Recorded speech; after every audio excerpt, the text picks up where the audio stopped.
আসসালামু আলাইকুম বন্ধুরা, সবাই কেমন আছো? আলহামদুলিল্লাহ আমি ভালো আছি, আশা করি তোমরা ভালো আছো। আজকে তোমাদের বানিয়ে দেখাবো কচু গাছে ফুল দিয়ে ভর্তা রেসিপি। দেখো এখানে আমি কতগুলো ফুল সংরক্ষণ করেছি। এখন এগুলোকে আমি সুন্দরভাবে টাপ টাপ করে কেটে নেব।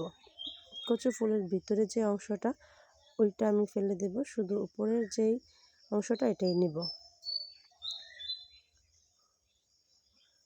তোমরা তোমাদের পছন্দ মতো স্টাইলে কেটে নিও।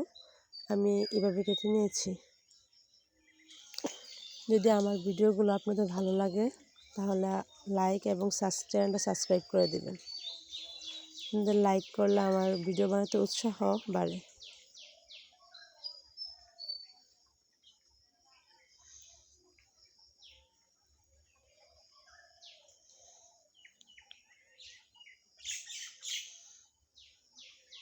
আমার কাটা শেষ, এখন এগুলো আমি ভালো করে ধুয়ে নেব।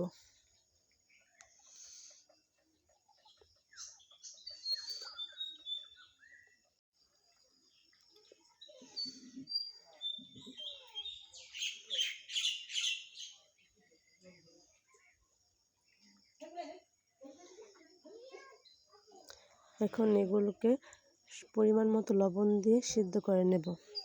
কারণ যেহেতু এটি কচু ফুল, যদি লবণ দিয়ে সিদ্ধ না করে তাহলে চুলকাতে পারে, তাই লবণ দিয়ে সিদ্ধ করে নেব।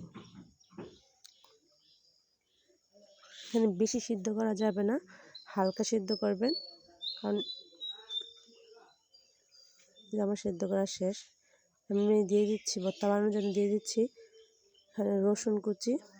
রসুনগুলো ভালোভাবে ভেজে নেব, তারপর পেঁয়াজ আর মরিচও দিয়ে দেব। পেঁয়াজ মরিচ ভাজা হয়ে গেছে, এখন যেই কচুগুলো আমি সিদ্ধ করে রেখেছিলাম এগুলো এখন হালকা সরিষার তেল দিয়ে ভেজে নেব। এখন শিলপাটার মধ্যে ভালোভাবে ঘষাঘষি করে ভর্তা রেডি করে ফেলব। ভর্তাটা আমার আম্মু বানাচ্ছে।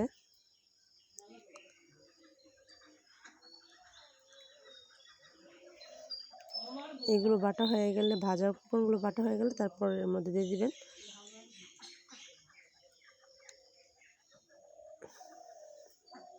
কচু ফুলগুলো।